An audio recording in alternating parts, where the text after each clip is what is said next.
but he's a prophet of the one God. There's not several. So as a Christian, I worship Allah.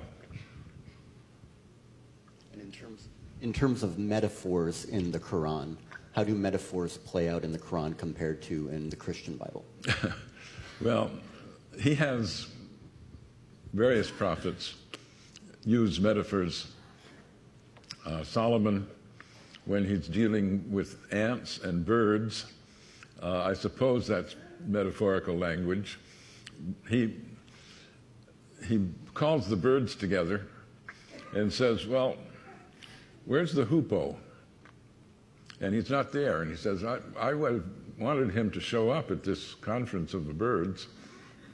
And then the hoopoe comes in and says, I'm sorry, but I have a new message for you. I was flying over the Queen of Sheba's domain, and she doesn't worship you. She's an idolater.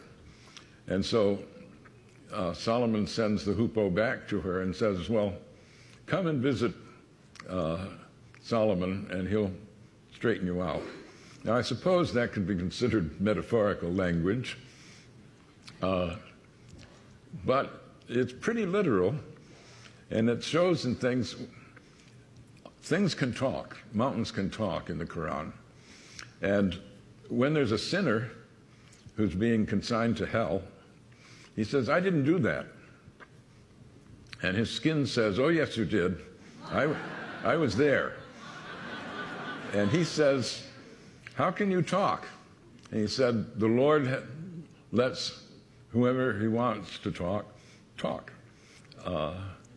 So there are elements of what we would consider folk tale in the Quran, as there are in the Bible, whether Old or New Testament.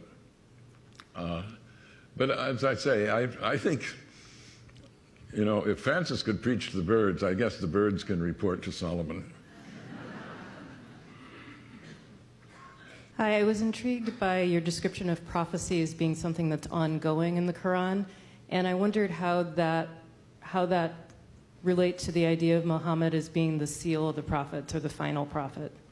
The seal of the prophets, that means the confirmation that all of the prophets, he's part of their tradition. It doesn't mean they're abolished.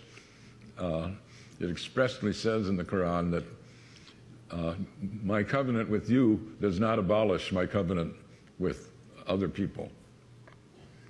So seal of the prophet doesn't mean that's the end. He means it's